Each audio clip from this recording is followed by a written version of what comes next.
At exactly 11 minutes past midnight on October 13th, 1796, the screams from beneath Randolph Manor fell silent.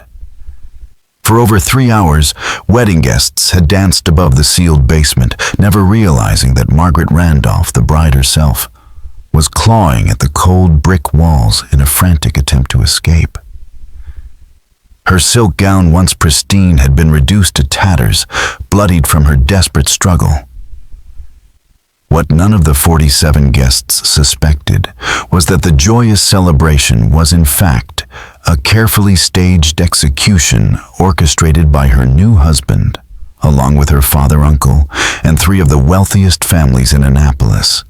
Together, they had engineered one of the most elaborate inheritance schemes in colonial Maryland, ensuring Margaret's disappearance would secure them thousands of pounds, while she was entombed forever beneath the limestone foundation of her childhood home. Margaret was more than just a bride. At 19, she was one of the most valuable women in the Chesapeake region, set to inherit over 12,000 pounds from her late grandfather's shipping empire, along with prime real estate in Baltimore and Philadelphia. Her intelligence and bold curiosity made her even more dangerous to those who sought control of her fortune. The Randolph legacy was built on 3 generations of power. Her grandfather James had carved trade routes between the Chesapeake and the West Indies.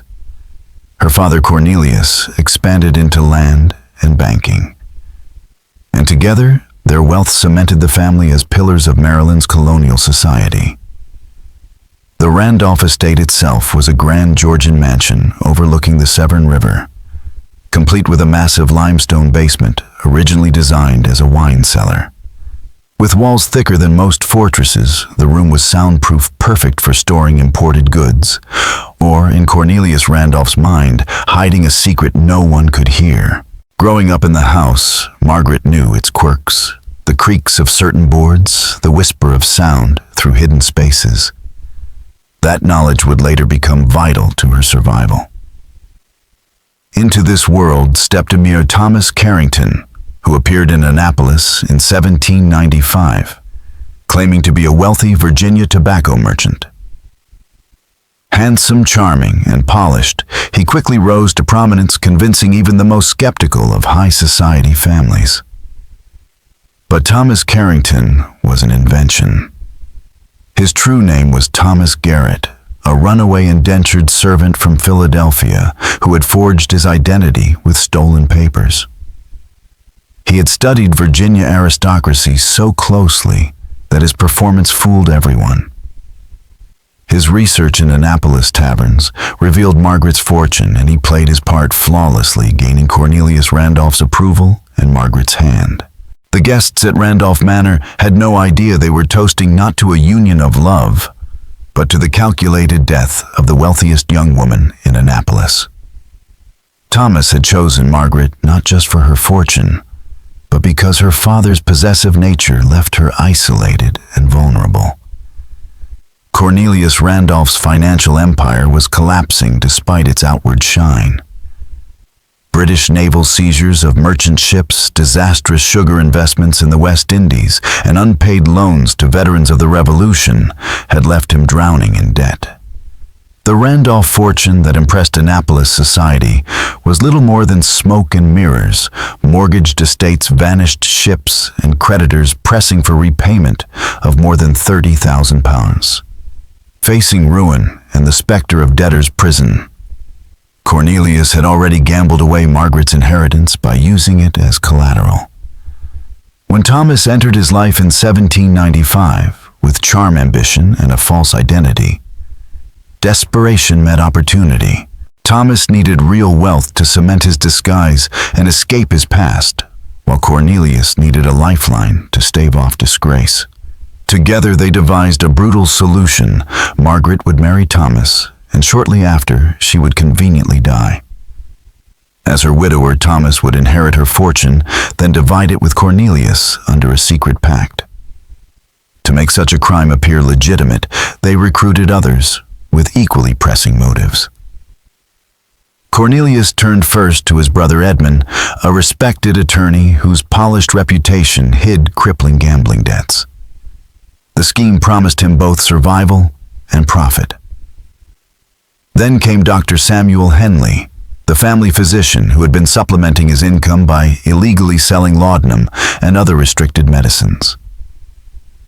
Cornelius had discovered his secret, and blackmail turned the doctor into an accomplice. Henley's role would be to supply a false death certificate blaming Margaret's end on illness or accident. Finally, they enlisted William Brackenridge, a financially struggling magistrate who could smooth over any legal irregularities.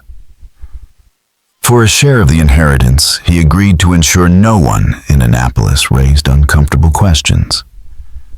As the wedding drew near, Margaret sensed something was amiss.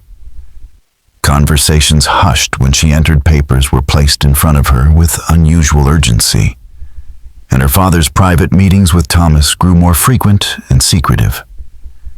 Sharp and inquisitive by nature, Margaret began to piece together fragments of a conspiracy, unaware that her suspicions were the only defense she had left. Margaret had always been sharp-eyed, a skill honed by years of assisting her father with his business letters, where even the smallest inconsistency could mean financial disaster. Now that same attentiveness became her only shield. She began keeping a private journal, writing down the odd silences, the closed-door meetings, and the sense that her world was shifting beneath her feet. As October 13th approached, her notes grew more anxious, though she could not yet grasp just how grave the threat truly was. The morning of her wedding arrived bitter and gray, the Chesapeake winds howling against Randolph Manor like an omen. The sky hung low and metallic, the trees already stripped bare by an early frost, their skeletal branches clawing at the horizon. Margaret awoke from the same nightmare that had haunted her for weeks, trapped in a stone chamber, her voice hoarse from calling out while familiar yet unplaceable whispers debated her fate in the dark. She woke with her nightgown drenched in sweat, her heart hammering as if she had fled some unseen terror. This morning, the dream felt more like a warning than ever. When her maid Sarah helped her into the Randolph bridal gown, a family relic of white silk passed down for generations, Margaret discovered something chilling. The gown had been altered, but not for size. Small lead weights had been stitched into the hem, and sleeves pulling heavily on the fabric with every movement. Startled, she asked Sarah why such changes had been made. The maid's face drained of color as she stammered that Cornelius Randolph had ordered the adjustment to make the gown hang more elegantly. Margaret, no stranger to fine clothing, knew this explanation was nonsense. The weights made the dress cumbersome, not graceful. She tucked the detail into the growing ledger of her suspicions. The ceremony itself unfolded without disruption, though to Margaret it felt like a performance for an audience in on some cruel secret. 47 of Annapolis's finest crowded the Randolph drawing room, where autumn flowers masked the chill of the day. Reverend Jonathan Miles, who had known Margaret since childhood, performed the service with warmth, though he wondered why the usually lively young woman seemed so subdued. Thomas, by contrast, was visibly shaken. He sweated through his vows, his voice cracking as he promised lifelong devotion. His trembling hands nearly fumbled the ring, and the charm that had once won Annapolis society seemed to desert him entirely.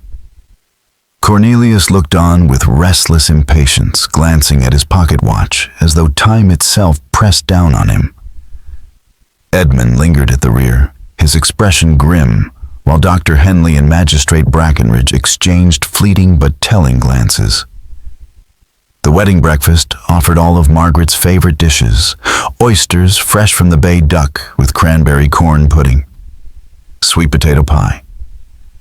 But the sight of the food only deepened her unease. Guests made polite remarks, yet their smiles felt thin, their laughter rehearsed. Some cast looks at Margaret that struck her not as admiration nor envy, but pity, as though they were attending a memorial rather than a marriage. Weighted by her altered gown and gnawed by her instincts, Margaret realized this wedding was not what it seemed. Something darker was unfolding beneath the polished silver and candlelight. Margaret had always trusted her instincts, and on her wedding day they screamed louder than ever. As she drifted among the guests, she began to notice peculiar details that sharpened her unease. People spoke of urgent trips and sudden business matters all scheduled to begin the very next day, even though it was a Sunday when such dealings were unusual. It felt less like coincidence and more like preparation for something none of them wanted to witness. The truth revealed itself in the most chilling way. While stepping into the study for a handkerchief, Margaret heard her father's voice leaking through the thin wall of his private office. He was speaking with Thomas and Edmund. What she overheard froze her blood. "The basement is prepared," Cornelius said, his tone steady. "The wine barrels have been moved, and William has brought the materials. The limestone walls will serve perfectly. Once the dancing begins, and the guests are well into their cups, we'll proceed." Thomas's nervous voice asked whether the sound might carry. Edmund, cold and assured, answered that the basement walls were 3 feet thick, carved into solid limestone. Nothing could be heard above. Then came the detail that crushed Margaret's last illusion of safety. Her father calmly explained how they would claim she had run away with a lover, and how the lead weight sewn into her gown would make her body sink when it was found in the river. The scandal would fall on her, while Thomas would be painted as the abandoned, wronged husband. Every word confirmed that the conspiracy was real, deliberate, and deadly. They meant to kill her that very night. Margaret's heart pounded as she pressed closer to the wall, absorbing every detail of their cruel plan. The timing, the excuses, the alibis, she realized they had spent weeks preparing moving barrels, sneaking masonry tools into the house under the guise of repairs, and rehearsing their lies for society. And when the time came, it would be Brackenridge who sealed her into the basement, while laughter and music drowned out her final screams. When the conversation ended and footsteps drew near, Margaret forced herself to act calm, rifling through drawers as though searching for her handkerchief. Thomas entered, smiling with predatory charm. "There you are, my dear. The guests are asking for you." Somehow she managed to return the smile, though her face felt brittle as if it might shatter under the strain. "Of course," she said, her voice steady, despite the terror clawing at her chest. She rejoined the reception, playing her role as the radiant bride, even as her mind spun in a frantic search for escape.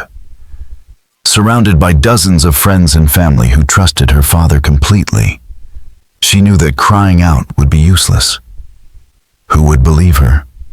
To them, Cornelius Randolph was a pillar of Annapolis, and Thomas Carrington a perfect gentleman. If she fled, Thomas would dismiss her as hysterical, and her father would support the claim. And so she smiled, accepted congratulations, and even danced, all while knowing that her death had already been scheduled. The lead weights in her gown dragged at her limbs, sapping her strength, ensuring she could neither run nor fight if the moment came. And that moment would come in the basement, the part of Randolph Manor she had always hated. Cold, damp, and shadowed, built into the limestone bluff, its walls seemed to breathe moisture and darkness. As a child, she had avoided it. Now she understood why. It had not been built to store wine alone. It had been built to keep secrets and to hold the dead. Margaret's childhood memories of hide-and-seek in the Randolph basement returned with a new and terrible clarity. As a girl, she had laughed at how the limestone walls played tricks on sound, how a whisper in one corner could travel mysteriously up through the timbers of the house, while in other spots, even shouts were swallowed whole. Now those same acoustic quirks would be turned against her, concealing her cries beneath layers of stone. What she could not have imagined then was how deliberately her father had prepared this chamber of death. For weeks, under the guise of rearranging his wine cellar, Cornelius had cleared a space at the far wall, creating a cavity 6 by 8 feet, just large enough for a human body. He had even modified the ventilation shafts, not to preserve wine, but to measure the slow suffocation of his daughter. His calculations were cruelly precise: 3 to 4 hours of air, enough time for the guests above to be too drunk to intervene, and for his conspirators to secure their alibis. After that silence, the damp limestone that kept the wine cool would hasten Margaret's misery, chilling her through and drawing the breath from her lungs. Cornelius had even studied mining accidents and cave-ins in his library, disguising his research as academic curiosity while perfecting his plan for entombment. William Brackenridge arrived early, a magistrate posing as a handyman. His wagon carried bricks, mortar ropes, and tools explained away as materials for a simple repair job after the festivities. The truth was far more sinister. Brackenridge, once a laborer in construction, had practiced sealing walls, quickly honing his skill until he could raise a barrier 6 feet high in less than 2 hours. The supplies hidden behind wine barrels included not just masonry, but laudanum from Dr. Henley, ropes to bind Margaret if she resisted, and even spare clothing in case their formal suits became stained with mortar or blood. By late afternoon, the conspirators had taken up their positions. Margaret noticed Brackenridge slipping repeatedly to his carriage, returning with canvas-wrapped bundles whose weight and shape betrayed the tools within. He moved with the confidence of a man rehearsing rather than improvising. Dr. Henley arrived later, carrying a medical bag heavier than usual, his hand trembling slightly as he toasted her happiness. His blessing for a long marriage was a bitter jest only Margaret could understand. Edmund lingered strategically near the basement door, smiling and chatting while steering curious guests away from the stairs with practiced ease. To others, he seemed merely sociable. To Margaret, who now understood the game, he was a sentry. By 8 o'clock, the music struck up in earnest. The fiddles and flutes launched into lively country dances and minuets, the rhythm stamping through the floorboards. Laughter, clapping, and the shuffle of feet filled Randolph Manor. To the guests, it was a wedding in full swing. To Margaret, it was the beginning of the end, the soundtrack to the moment when her fate would be sealed behind limestone and mortar, drowned beneath music and wine. The guests were deep in their cups, flushed and laughing, their attention dulled by Cornelius Randolph's best wine and the endless bowls of punch. It was the perfect cover. Margaret, however, saw what the others could not. The conspirators stationed like actors in a play. Cornelius charmed his guests with the ease of a polished host. Edmund lingered near the basement door like a sentinel. Dr. Henley stirred conversations into noisy distraction, and Thomas never left her side, ready to shepherd her into the trap. Margaret knew her survival depended on one thing, turning their precision against them. Every gesture, every word was rehearsed, but she still had her wits. She studied the basement entrance as though her life depended on it, because it did. The heavy wooden door, the narrow stone steps, the damp chill that drifted upward like a warning. She remembered loose stones in the walls, odd gaps in the limestone where her small hands once searched during childhood games. And she remembered the way sound traveled oddly down there, sometimes vanishing into silence, sometimes rising like smoke into corners of the house. If she could just position herself right, perhaps her cries might break through the music above. Thomas approached, voice smooth and charming for the audience, but his hand tightened on her arm with a predator's grip. "My dear wife, you look flushed. Perhaps you should rest somewhere cooler."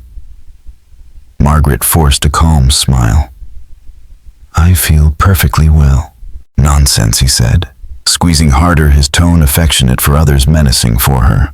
Mrs. Henderson, an older family friend, overheard and clucked sympathetically. The poor dear does look pale. Perhaps some fresh air would help. Margaret seized the chance. Yes, the garden air would be refreshing. But Thomas cut her off, his tone firm. The garden is too cold. The basement will be more comfortable. His word sealed it. He would follow the plan, no matter what excuse she offered. Resistance here would brand her as difficult, even unstable, and Thomas knew it. Better to play along, at least, until she could use her knowledge of the basement to her advantage. As they walked toward the door, the trap snapped shut around her.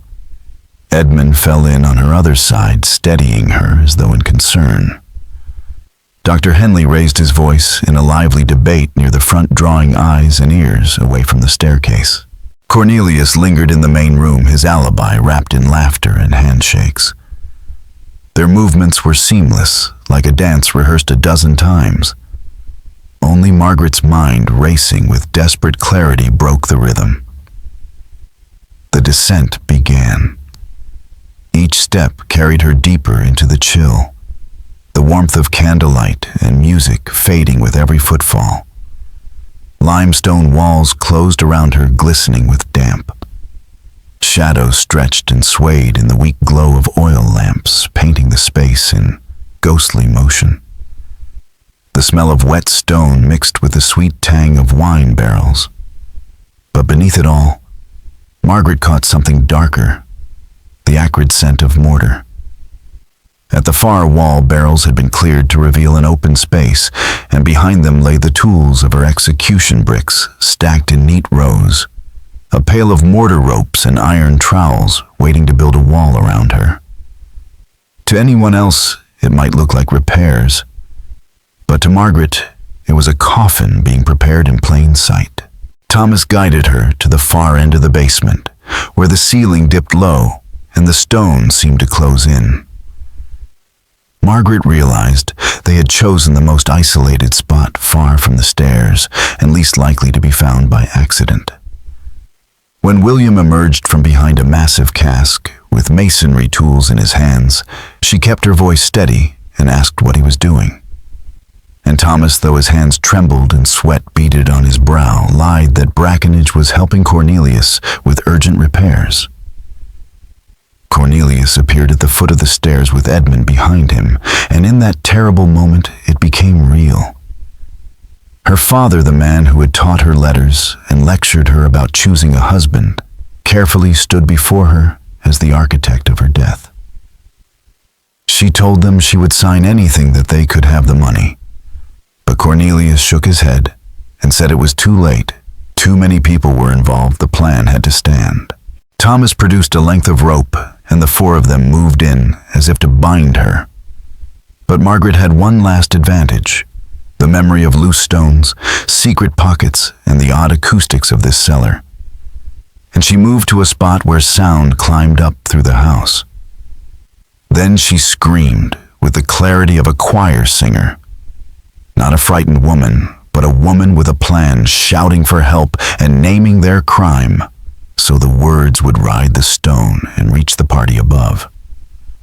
The men lunged, and she used the very burden, meant to keep her silent, as a weapon, swinging the lead-weighted sleeves of her gown like clubs and striking Thomas so hard his nose broke. He stumbled into Brackenridge, and both men crashed into a wine rack, bottles exploding in a spray of wine and glass that made the cellar ring with chaos. The crash of bottles and Margaret's calculated screams had done what she prayed for. They broke through the muffled layers of stone. Upstairs, not everyone heard, but enough did. Edmund tried to silence her, shoving his hand over her mouth, only to howl in pain when she bit down until blood filled her teeth. She slipped away just long enough to reposition herself, her choir-trained voice carrying again through the house's hidden channels.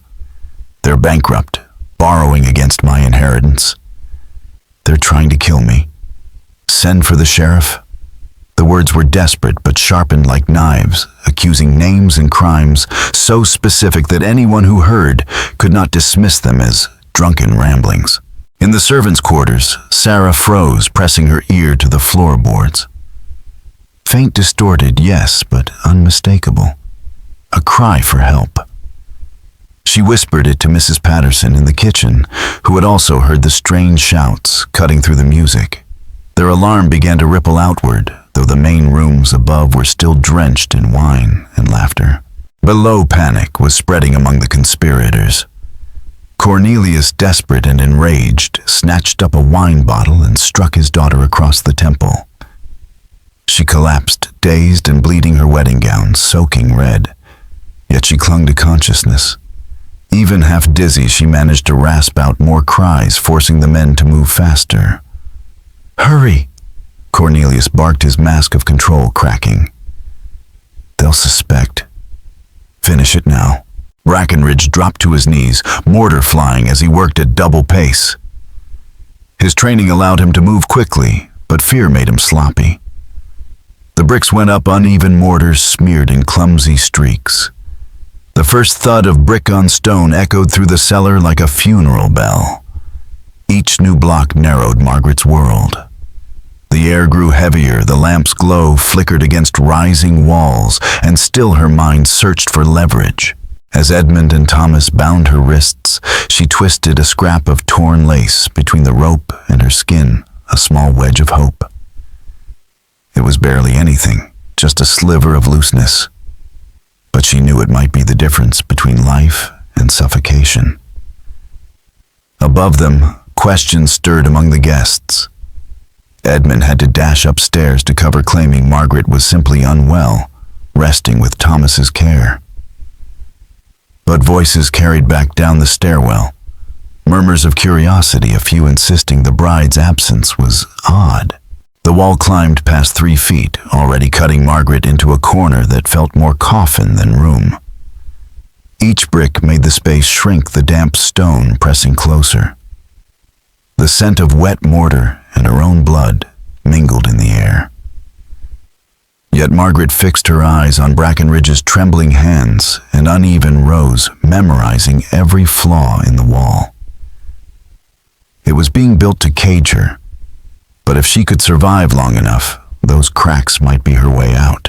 Upstairs, the music thundered on the guests, stomping and clapping in drunken rhythm, oblivious to the battle being waged just beneath their feet. Yet among the servants, unease was spreading. Sarah and Mrs. Patterson exchanged worried looks, their instincts telling them that what they'd heard from below was not simply the wind.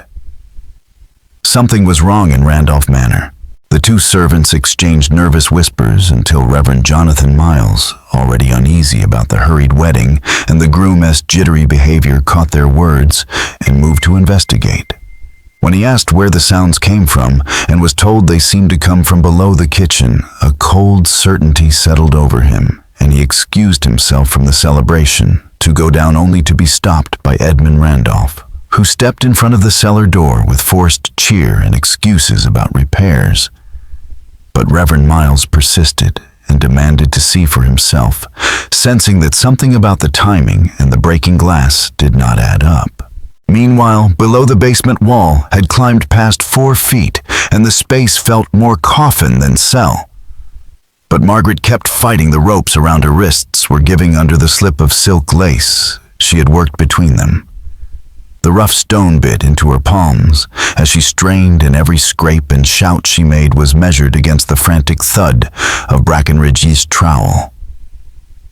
Thomas leaned over the opening with his nose swollen and his shirt stained, telling her flatly that this was not personal, but business, that her father's CS debts had become violent threats, and her death was the only way to keep those creditors and scandal at bay.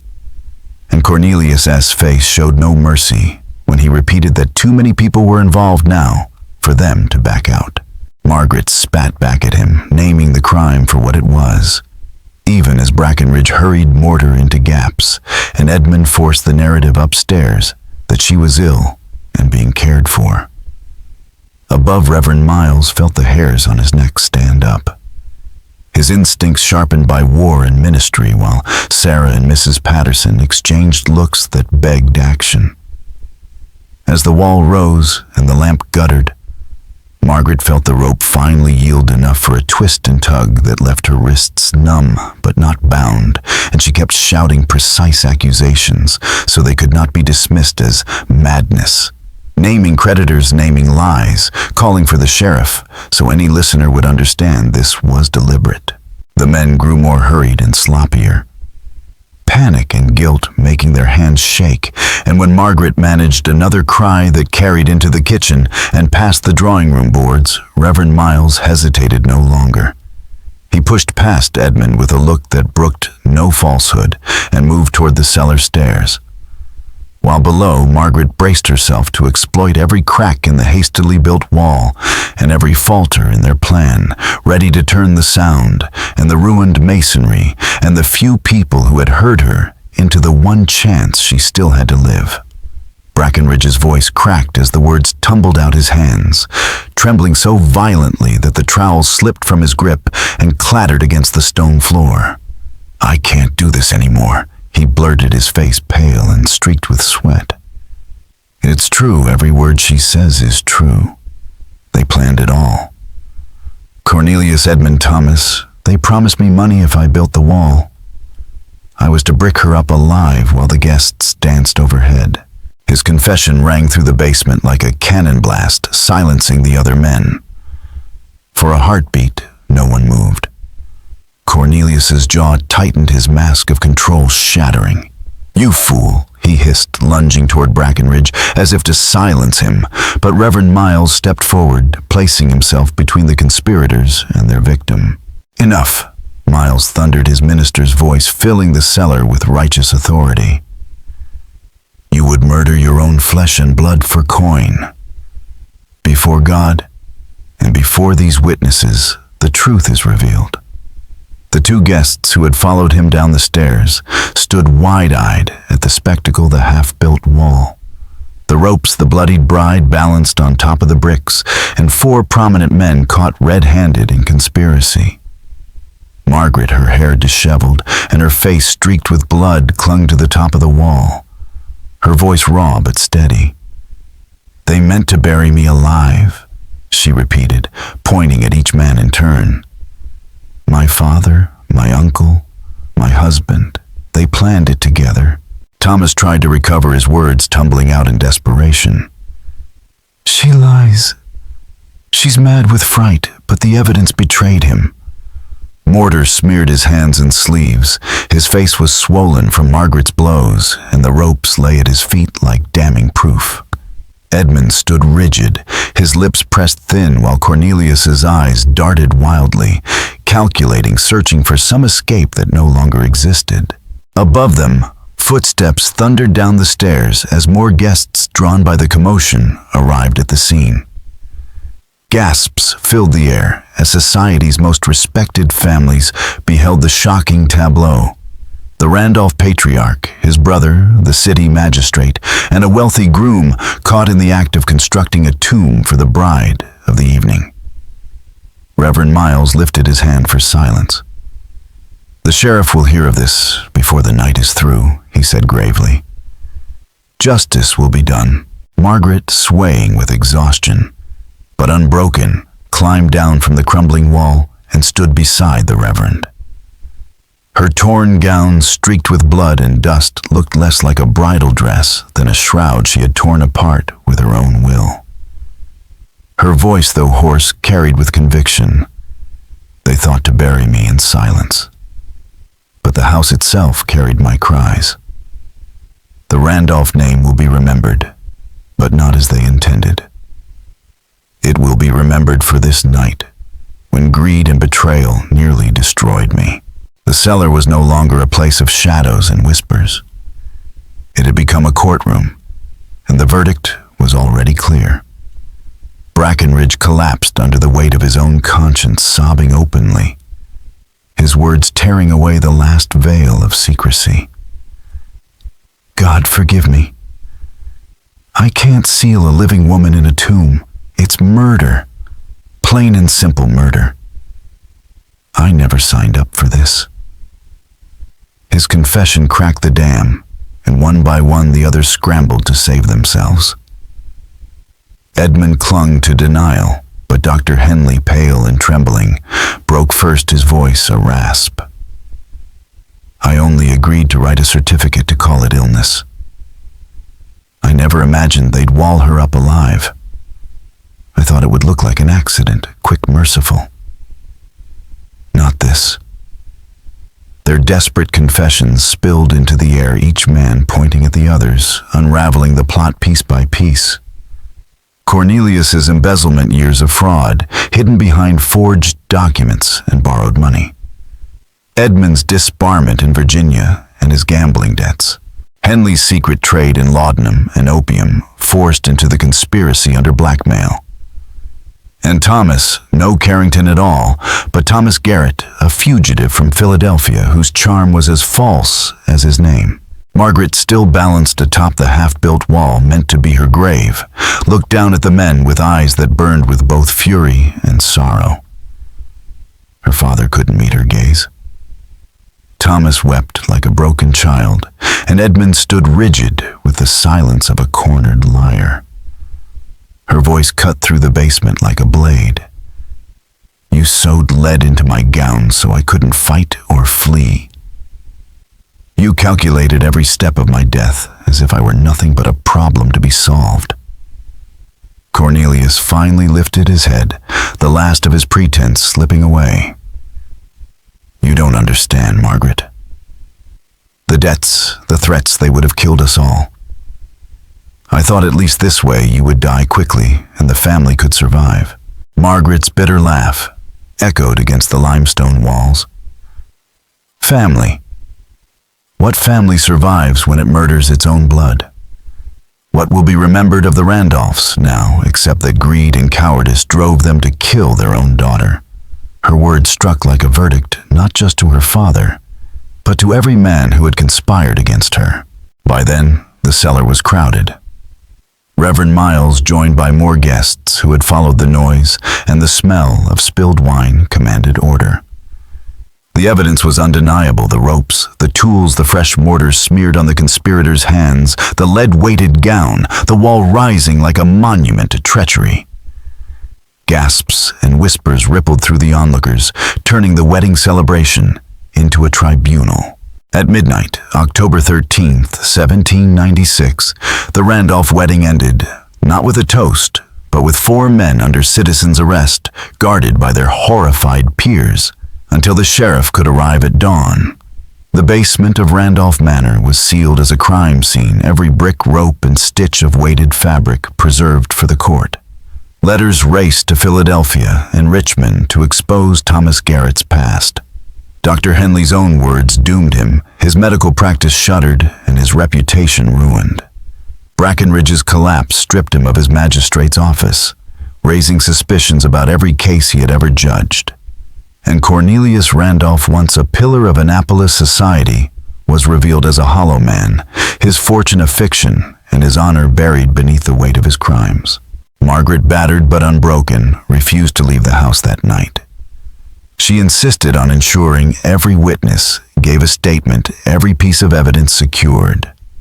She had survived not just by chance, but through her own intelligence, her courage, and her refusal to surrender.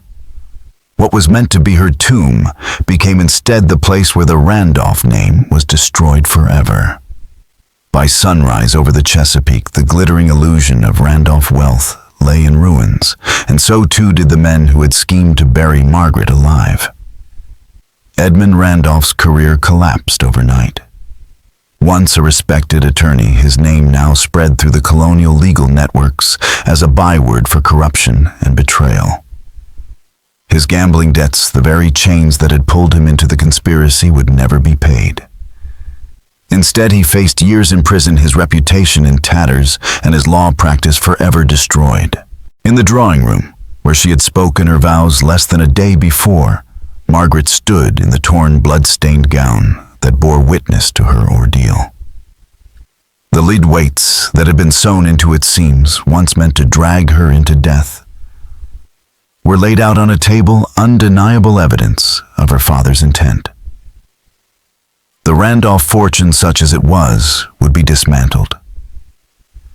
Cornelius's fraudulent empire unraveled in days as auditors uncovered years of embezzlement, forged accounts, and reckless speculation. The grand Randolph Manor itself would be sold to pay restitution, though for years it remained a hushed monument to betrayal. Its basement, a place neighbors whispered about but never entered willingly. Cornelius Randolph faced more than the shame of attempted murder. Investigations revealed that his so-called shipping empire had been little more than a pyramid of lies, using one man's investment to pay another. Dozens of Maryland's most prominent families had been duped, their trust in the Randolph name repaid with ruin. His downfall was swift and absolute. Thomas Carrington unmasked as Thomas Garrett was shipped back to Philadelphia in shackles. The carefully crafted persona of the Virginia gentleman collapsed, exposing a career criminal wanted for fraud across multiple colonies. On top of those charges, Maryland authorities added attempted murder, ensuring he would never charm his way into another inheritance scheme again. What lingered most chillingly was how narrowly Margaret had escaped. One overheard conversation, one remembered detail of the limestone acoustics, one desperate gamble to make her voice carry any missing piece, and the scheme would have succeeded. She would have been sealed away, her screams swallowed by stone, remembered as a runaway bride, while her killers grew rich. Instead, she survived, and in doing so stopped a crime that might have been repeated against countless other young women with fortunes and controlling families. The basement where she was meant to die was eventually filled with rubble, its limestone walls a grim monument to survival. Neighbors called it cursed, a place where betrayal had soaked too deep into the stone. Yet for Margaret, it became a reminder of her own strength. When colonial authorities took her testimony, she spoke less of the physical ordeal than of the betrayal the moment she understood that her father, her husband, her uncle had conspired not only against her fortune, but against her very life.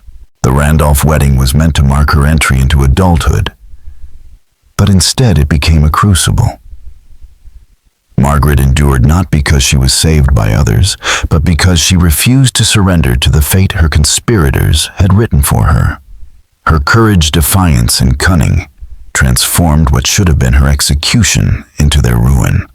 For decades afterward, her story was told in drawing rooms and court chambers alike, not just as a scandal, but as a warning.